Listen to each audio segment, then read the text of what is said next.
Good morning everyone, this is Millie Goel and we are back with a new topic of the chemistry. So today we are going to do the very important topic, or even we can say the most important topic of the chemistry, that is the mole concept. Mole concept एक ऐसा topic है जिसके बारे में मतलब ये बोला जाता है कि बच्चों को वो समझ नहीं आता है या बच्चों को डिफ़िकल्ट लगता है, one of the most difficult topic for the students. But on the other hand this is the most interesting and scoring topic of the chemistry. ठीक है, तो आज हम थोड़ा सा मोल के साथ खेलेंगे, मोल के साथ प्ले करेंगे कि एक्चुअल में मोल को समझा कैसे जाता है. सबसे पहले मोल के बारे में हम लोग इस तरह से डिस्कस करेंगे कि हमें उसके बारे में क्वेश्चंस नहीं करने हैं, हम उसको एक जनरल लैंग्वेज में समझने की कोशिश करेंगे. उसके बाद जब आपको एक कॉन्सेप्ट समझ आ जाएगा तो क्वेश्चन अपने आप सॉल्व हो जाएगा. ठीक है, तो today's lecture is very important for any kind of competitive exam और you are studying like preparing for the any competitive exam. तो ये जो मोल कॉन्सेप्ट है हर कॉम्पिटिटिव एग्जाम में इक्वल वेटेज रखता है. सेम तरह के क्वेश्चन जो हैं, बस एक लेवल अप डाउन हो सकता है कि किसी पेपर में आसान आ गया, किसी में डिफ़िकल्ट आ गया. तो हम लोग जो हैं वो ज़ीरो से स्टार्ट करेंगे मोल कॉन्सेप्ट को और बिल्कुल अपर लेवल तक जाएंगे जो पेपर में आता है. ठीक है, तो let's start with the mole concept and all the best. और प्लीज़ इसको बहुत ध्यान से और इंटरेस्ट के साथ समझना क्योंकि बहुत स्कोरिंग टॉपिक है. ठीक है, तो मोल कॉन्सेप्ट को समझने से पहले हम लोग बात करेंगे कि मोल क्या होता है. ठीक है, ये जो सारी बला है मोल की, ये क्या चीज़ है एक्चुअल में. तो मोल क्या चीज़ होती है बेटा, जो इतना डराता है, जो इतना मतलब ऐसा हॉरर होता है इसका कि हमें मोल कॉन्सेप्ट नहीं आता है. तो इन एक्चुअल मोल क्या होता है. ठीक है, तो मोल क्या चीज़ होती है, it is the any kind of heap. Mole एक हीप होता है. नाउ हीप क्या चीज़ होती है, जो हीप का डिक्शनरी मीनिंग होता है बेटा, दैट इज़ किसी भी चीज़ का एक बहुत बड़ा सा ढेर. ठीक है, मोल का मतलब in the language of not chemistry, in the language of layman हम लोग क्या समझा सकते हैं, एक बहुत बड़ा सा ढेर जिसमें कितने पार्टिकल्स होते हैं, 6.022 into 10⁻23 number of particles are present. Understood. ठीक है, तो मोल एक ऐसा ढेर होता है, एक ऐसा पार्टिकल्स का ढेर होता है जिसमें कितने पार्टिकल्स होते हैं, इतने पार्टिकल्स होते हैं, 6.022 इंटू 10⁻23 पार्टिकल्स. Got it. ठीक है, तो ये जो नंबर है बेटा, ये जो फिगर है, this is also known as Avogadro's number. Avogadro's number.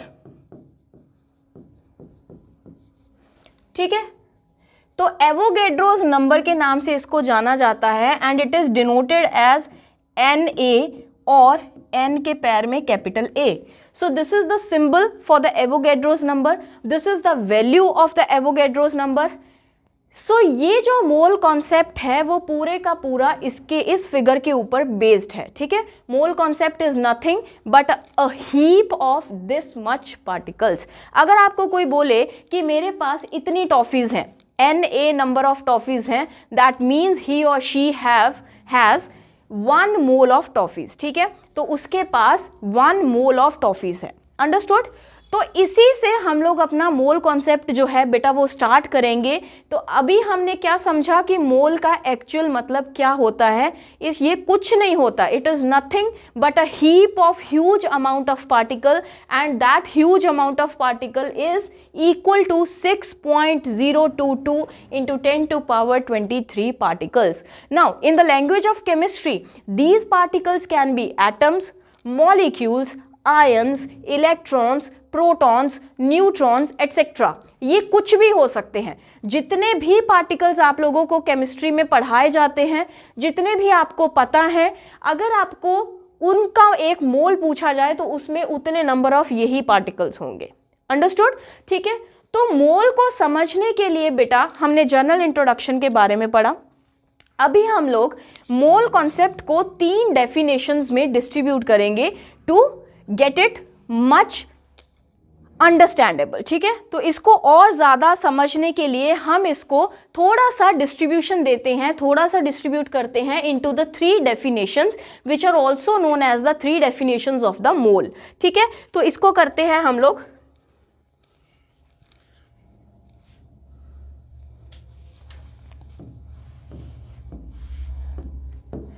This is the first definition which is on the basis of number of particles, which is on the basis of number of particles, and second definition is on the basis of mass of the particles, and the third one is on the basis of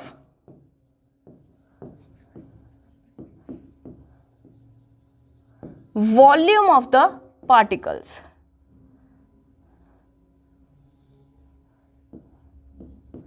Now ये जो third definition है बेटा जी, it is applicable only in case of gases, applicable only on gases, क्योंकि gases का हम लोग हमेशा वॉल्यूम कंसिडर करते हैं, उसकी कोई कंसंट्रेशन नहीं होती है, उसका कोई मास नहीं लिया जाता, उसका नंबर ऑफ पार्टिकल्स नहीं लिए जाते। इसका मतलब ये नहीं है कि ये दोनों जो डेफिनेशंस हैं ये गैसेस पे अप्लाई नहीं होती हैं, नहीं, ऐसा मतलब नहीं है। जो थर्ड डेफिनेशन है वो सिर्फ और सिर्फ गैसेस पे अप्लाई होती है, ना ही लिक्विड पे ना ही सॉलिड्स पे, ठीक है। तो ये जो थर्ड डेफिनेशन है बेटा, वॉल्यूम हम लोग ना तो सॉलिड का कंसिडर करेंगे ना ही लिक्विड का, लिक्विड की हम लोग हमेशा कंसंट्रेशन लेते हैं, और जो सॉलिड होता है उसका नंबर ऑफ पार्टिकल्स लेते हैं या फिर मास लेते हैं, ठीक है। तो ये जो थर्ड डेफिनेशन है, this is applicable only for the gases, understood, ठीक है। Now coming back to the first definition, on the basis of number of particles, number of particles के बेस पे ये जो definition है ये क्या कहती है, this is 1 mole will be is equals to 6.022 into 10 to power 23 particles। यहाँ पे हम लोग लेफ्ट हैंड साइड पे भी क्या लिखेंगे, particles, और राइट हैंड साइड पे भी क्या लिखेंगे, पार्टिकल्स, ठीक है। इसको इज इक्वल्स टू Na भी लिख सकते हो, ठीक है। हम लोग पहले फर्स्ट डेफिनेशन के बारे में स्टडी करेंगे, गॉट इट, ठीक है। तो 1 मोल पार्टिकल्स किसके बराबर होता है, 6.022 into 10 to power 23 particles. Now these particles can be atoms,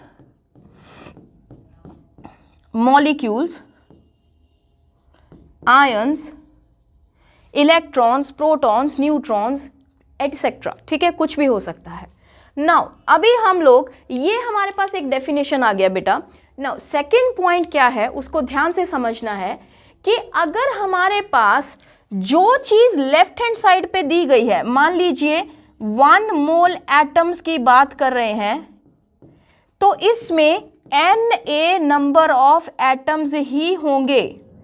जिस टाइप ऑफ पार्टिकल्स की बात लेफ्ट हैंड साइड पे की गई है उसी टाइप ऑफ पार्टिकल्स की बात राइट हैंड साइड पे भी होगी, only then this definition will be directly applicable, ठीक है। अगर हम लोग इसका दूसरा केस लेके चलें, यहाँ पे हम लोगों ने 1 मोल मॉलिक्यूल की बात की है और उसमें हम लोग बोल दें कि Na नंबर ऑफ एटम्स होते हैं, तो that will be absolutely wrong, ठीक है, वो बिल्कुल गलत हो जाएगा। जिस काइंड ऑफ पार्टिकल की बात लेफ्ट हैंड साइड पे हो रही है उसी पार्टिकल की बात राइट हैंड साइड पे भी होनी चाहिए, only this relation will be true, only then, ठीक है। तो ये हमारा पहला कॉन्सेप्ट है on the basis of the first definition. ये डेफिनेशन समझना कोई मुश्किल काम नहीं है, ये बिल्कुल सबको पता होगा कि 1 मोल इज इक्वल्स टू इतने पार्टिकल्स होते हैं। लेकिन गलती कहाँ पे होती है, जब आप क्वेश्चन को अप्लाई करते हो, आप लोग नहीं देखते हो कि हमें क्या चीज़ दी गई है और किसके बारे में पूछा गया है। तो हम लोग पहले इसका क्वेश्चन लगाएंगे, ठीक है, क्वेश्चन पे अप्लाई करके देखेंगे कि ये कैसे होता है, then you will get to know कि ये किस चीज़ का कॉन्सेप्ट है, कहाँ पे किस तरह से अप्लाई करना है। ठीक है, तो नेक्स्ट जो हमारा टॉपिक है बेटा, हम लोग एक क्वेश्चन करेंगे इसके बेसिस पे।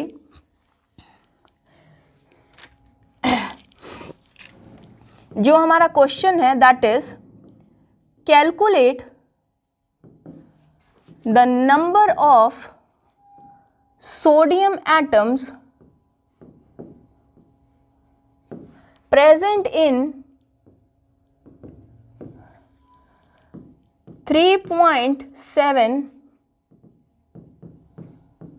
moles of sodium। ठीक है जी, अब हमें सबसे पहले किसी भी क्वेश्चन को, किसी भी न्यूमेरिकल को करने का यूनिवर्सल टेक्निक क्या होता है, वो ये चीज होती है बेटा, जो डेटा आपको गिवन है उसको हमेशा लेफ्ट हैंड साइड पे रखो, और जो चीज आपको फाइंड आउट करनी है उसको हमेशा राइट हैंड साइड पे रखो। अंडरस्टूड? ये एक यूनिवर्सल फैक्ट है, एक यूनिवर्सल टेक्निक है किसी भी न्यूमेरिकल को करने के लिए। जो डेटा आपको गिवन है, we know we have given the number of moles and we have to find out the number of sodium atoms। आपको number of moles are given and you have to find out the number of sodium atoms। Understood? ठीक है, first thing we have already found it out कि ये क्या चीज दी हुई है और हमें क्या चीज पता करनी है, ये हमने गेस कर लिया। दूसरी चीज आपको क्या देखनी है बेटा, कि आपको जो डाटा गिवन है वो किसके बारे में है और जो चीज पूछी गई है वो किसके बारे में है। ठीक है, जैसे यहाँ पे 3.7 मोल्स जो है वो सोडियम की बात की गई है, that means number of moles किसके गिवन है, सोडियम के। Sodium itself is a atom. ठीक है, तो यहाँ पे नंबर ऑफ मोल्स दिए किसके हैं, सोडियम के, और एटम्स भी किसके पूछे गए हैं, सोडियम के। दैट मीन्स कि जब दोनों चीजें जो हैं वो सेम हैं तो हम लोग डायरेक्टली डेफिनेशन को अप्लाई कर सकते हैं। ठीक है, एटम्स के बारे में ही पूछा गया है और एटम्स के बारे में ही दिया गया है, then only we can apply the direct definition. तो यहाँ पे हमें नंबर ऑफ मोल्स दिए हैं, नंबर ऑफ एटम्स निकालने हैं। तो starting with 1 mole, 1 mole sodium atoms, sodium का सिंबल इज Na, इसको एवोगैड्रो नंबर मत समझ लेना, this is the Na। Avogadro में A जो है वो पैर में लिखा जाएगा। सोडियम एटम का जो सिंबल होता है वो बड़ा N और छोटा a वो इक्वल उस पे लेवल पे लिखे जाते हैं, तो डोंट मिसअंडरस्टूड दिस थिंग। ठीक है, तो 1 मोल sodium atoms will be is equals to कितने, 6.022 into 10 to power 23 एटम्स। ठीक है, और पूछा कितने में है, 3.7 मोल्स में ऑफ सोडियम एटम। कितने में हो जाएंगे, कितने हो जाएगा इसका answer, this divided by this multiply by this. ठीक है, अगर आप लोगों को कुछ नहीं पता चलता है तो इसको एक फ्लो में सीखो, this divided by this multiply by this. This is a simple maths technique, सब लोग मैथ्स शुरू से करते हैं, तो हमें ये डिवीजन का जो फॉर्मूला है वो पता होना चाहिए। यहाँ पे क्या हो जाएगा, 6.022 into 10 to power 23 upon 1 multiply by 3.7। जिसको ऑलरेडी आता है, हम लोग बिल्कुल, मैंने पहले आपको बताया था कि हम लोग बिल्कुल जीरो से स्टार्ट कर रहे हैं। मैं मान के चल रही हूँ कि आपको कुछ नहीं आता है। ठीक है, मैं ये मान के चल रही हूँ कि सब बच्चे इसको पहली बार देख रहे हैं, मैथ्स को पहली बार देख रहे हैं, तो उसके अकॉर्डिंग हम लोग यहाँ पे करेंगे। If you know this already then it is well and good, but जिसको नहीं पता है this must be very useful for them also. ठीक है, आप लोग इसको डायरेक्टली भी मल्टीप्लाई कर सकते हो if you know the technique, लेकिन जिसको नहीं पता है वो एक प्रॉपर टेक्निक के साथ चलेंगे और क्वेश्चन को सॉल्व करेंगे। तो ये हमारे पास क्या आ गया बेटा, किसी भी चीज़ के डिवीजन में 1 होगा तो वो मैटर नहीं करता है, ये पूरी फिगर जो है वो किसके में इक्वल होगी, इसके ही इक्वल होगी। तो मल्टीप्लाई बाय क्या हो जाएगा, Na, Avogadro's number. So the answer will be 3.7 Na. This much atoms of sodium will be present in 3.7 moles of sodium. Understood? So this is our answer. ये तो हमारे पास पहली टाइप का क्वेश्चन था कि हमें एटम्स ही दिए गए हैं और एटम के बारे में ही पूछा गया है, तो इसलिए हम लोगों ने डायरेक्ट जो डेफिनेशन है वो इस पे अप्लाई किया है, ठीक है। Now we are moving towards the second level of question. This is the very basic level, ये सबसे लोअर लेवल है किसी भी क्वेश्चन को पूछने का, ठीक है। मोल कॉन्सेप्ट का बेसिक लेवल ये है। सेकंड लेवल ऑफ क्वेश्चन क्या है बेटा, यही सेम क्वेश्चन मैं लेती हूं, कैलकुलेट द नंबर ऑफ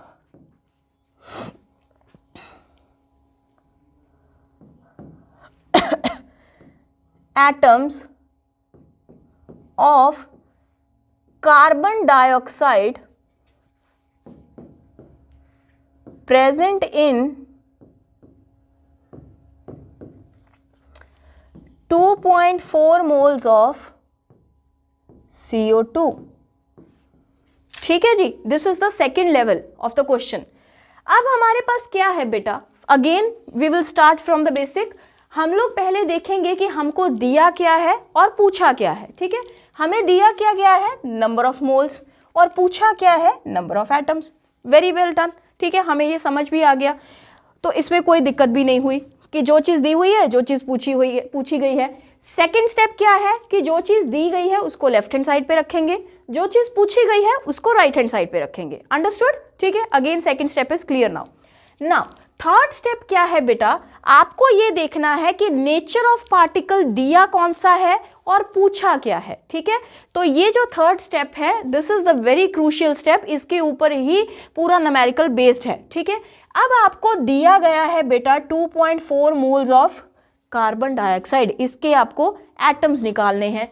लेकिन carbon dioxide itself is a molecule, it is not an atom. Carbon dioxide जो है, it is the combination of 3 atoms which is a molecule, ठीक है। अब आपको निकालना क्या है, एटम्स निकालने हैं, लेकिन आपको दिया क्या है, मॉलिक्यूल दिया गया, ठीक है। इसलिए आप पहली जो डेफिनेशन है उसको डायरेक्टली अप्लाई नहीं कर सकते हो। तो यहाँ पे हमारा एक स्टेप जो है वो इंक्रीज हो जाएगा कि हम लोग कार्बन डाइऑक्साइड जो मॉलिक्यूल है इसके पहले एटम्स बनाएंगे, क्योंकि हमें एटम्स ही पूछे हैं। You have to convert the units, ठीक है, आपको सेम चीज में कन्वर्ट करना पड़ेगा। तो एक मॉलिक्यूल जो CO2 का है बेटा, उसमें कितने एटम्स हैं, उसमें 3 एटम्स हैं, एक कार्बन, एक ऑक्सीजन, एक ऑक्सीजन, ये 3 एटम है। एक मॉलिक्यूल में अगर 3 एटम्स हैं तो 6.022 इंटू 10⁻23 मॉलिक्यूल्स में कितने एटम्स होंगे, 3 इंटू 6.022 इंटू 10⁻23, यानी कि Na मॉलिक्यूल्स में कितने एटम्स हैं, 3Na एटम्स हैं। यही बात हो गई ना। Now we have converted the molecules into the atoms. एक मॉलिक्यूल में 3 एटम्स हैं तो Na मॉलिक्यूल्स में कितने एटम्स होंगे, ट्रिपल हो जाएंगे, 3 टाइम्स हो जाएंगे, 3Na एटम्स। अंडरस्टूड। तो यहाँ पे हम लोग, ये हमारा जो एक्स्ट्रा स्टेप था वो हम लोगों ने यहाँ पे सॉल्व कर लिया, थर्ड स्टेप। नाउ अब हम लोग अपने क्वेश्चन को अप्लाई करेंगे। हमें क्या दिया गया है बेटा, नंबर ऑफ मोल्स, ठीक है। 1 मोल से स्टार्ट करेंगे। एक मोल में कितने एटम्स, 3Na, है ना, क्योंकि मॉलिक्यूल अगर Na है तो एटम्स कितने होंगे, 3Na एटम्स। और कितने में पूछा गया है, 2.4 मोल्स में, तो ये 3Na divided by 1 multiply bye 2.4, इतने एटम्स आ गए। 2.4 into 3 into Na, this will be the answer. तो ये कितना हो गया, 7.2 Na एटम्स। Understood everyone.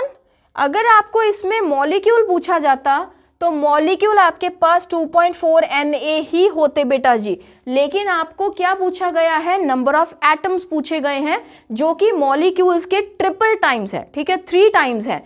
तो उसको हम लोगों ने 3 से मल्टीप्लाई किया एंड उसी के अकॉर्डिंग हम लोगों ने अपना आंसर फाइंड आउट किया। Understood. So these are the number of atoms present in 2.4 moles of carbon dioxide. So this is the second level of question from the mole concept, understood. ठीक है, आपके पास जितनी भी बुक्स हैं, जो भी आपके पास एग्जाम्पल्स हैं, आप गूगल से कर सकते हो, जितने भी क्वेश्चन आप इसके फाइंड आउट कर सकते हो, उसकी प्रैक्टिस करो तो आपको ज़्यादा समझ में आएगा कि कैसे होते हैं क्वेश्चन। ठीक है, चलो on moving towards the second definition. ये हमारी फर्स्ट डेफिनेशन जो है वो कंप्लीट हो गया। अभी सेकेंड डेफिनेशन की तरफ चलते हैं हम लोग। जो सेकेंड डेफिनेशन है बेटा, that is on the basis of the mass. तो मास के बेस पे हम लोग मोल कॉन्सेप्ट को कैसे समझते हैं कि जो 1 मोल है, mass of 1 mole of atoms, 1 mole atoms का मास कितना होता है, that will be is equals to gram atomic mass of that atom.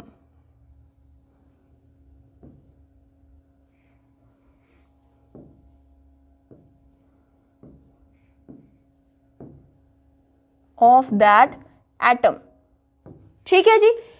Now what is this gram atomic mass? Gram atomic mass क्या होता है, जिसको हम लोग इन शॉर्ट GAM भी लिख देते हैं।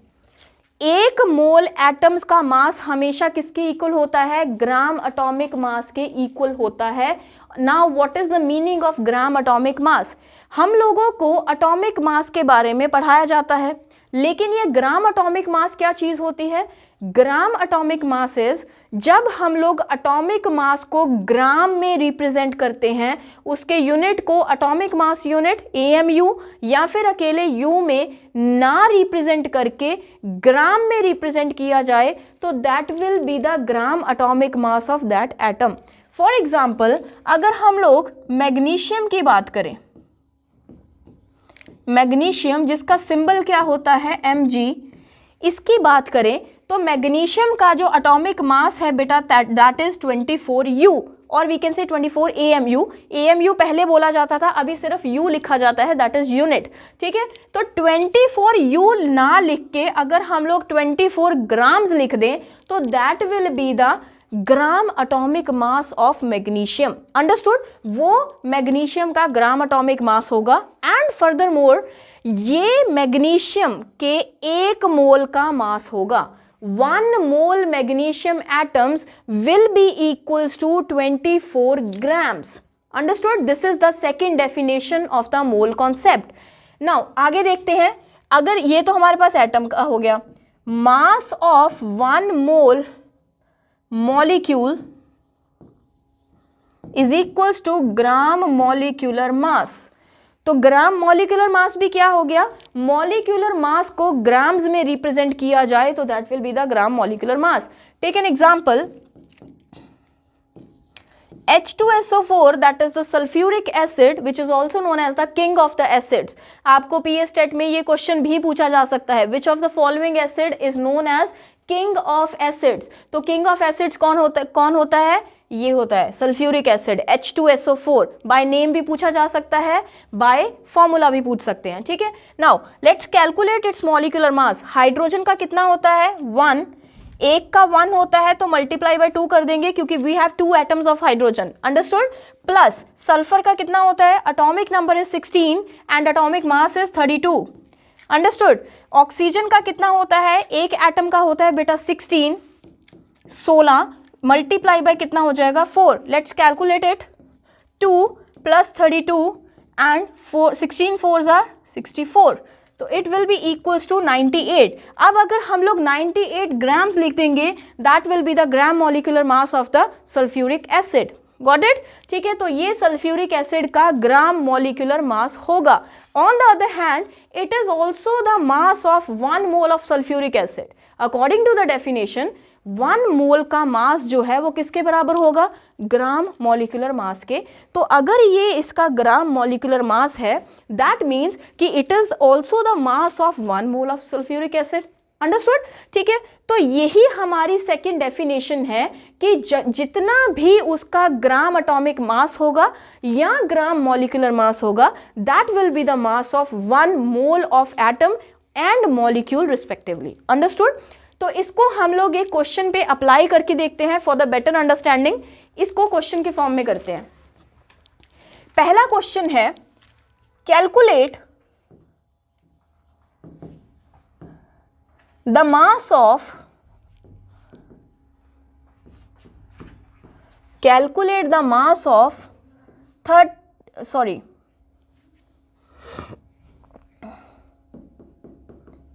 अमोनिया प्रेजेंट, या हम लोग लिख सकते हैं इसको विच कंटेन्स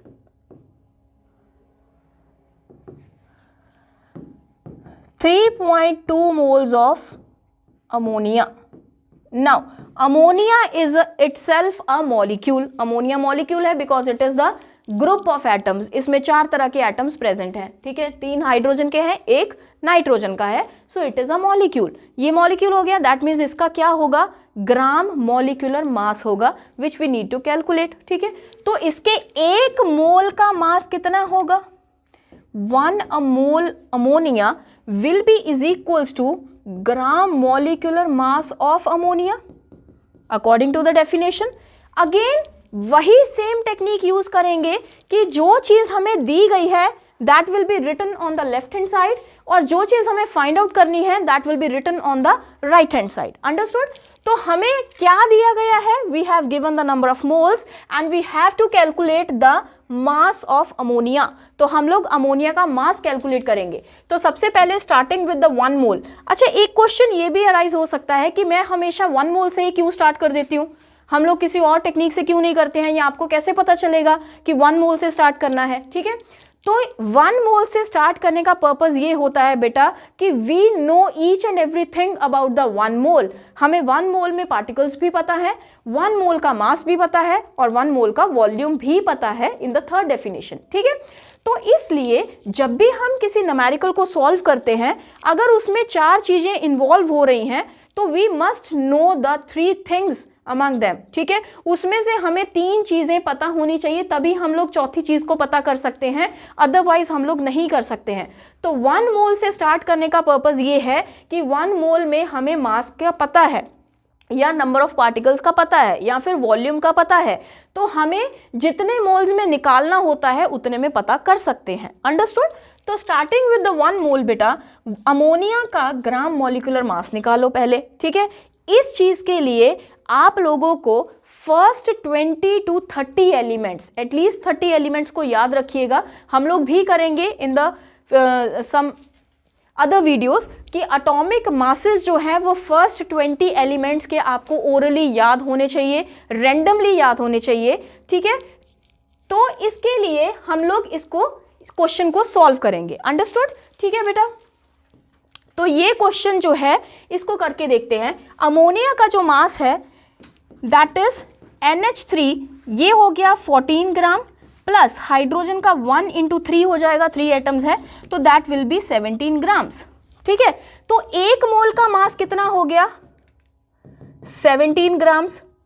3.2 मोल्स का कितना हो जाएगा, again this divided by this multiply by this, 17 upon 1 multiply by 3.2, that will be the answer, जो भी कैलकुलेट करके आ जाएगा, ठीक है। तो इस तरह से हम लोग सेकंड डेफिनेशन को भी अप्लाई कर सकते हैं। गॉट इट बेटा? सो दिस इज टुडेज लेक्चर। आज हम लोग इतना ही करेंगे। थोड़ा सा एक ये बच्चों को टफ लगता है, इसलिए इसको हम लोग जल्दी जल्दी में नहीं करेंगे, ठीक है। जितना किया है उसको प्लीज़ पहली डेफिनेशन के क्वेश्चन जो हैं वो ज़रूर करके देखिएगा। बहुत इंपॉर्टेंट टॉपिक है और ऐसा नहीं है कि कभी इसका क्वेश्चन पेपर में ना आए। You will definitely find 1 or 2 question from this topic. हम लोग अपनी वीडियोस में वही टॉपिक्स करा रहे हैं जो पेपर में आते हैं, ठीक है। And this is the very very scoring topic बेटा। अगले जो डेफिनेशंस हैं, अगले टाइप के जो क्वेश्चंस हैं हम लोग नेक्स्ट वीडियो में करेंगे, नेक्स्ट लेक्चर में करेंगे। Till then thank you so much.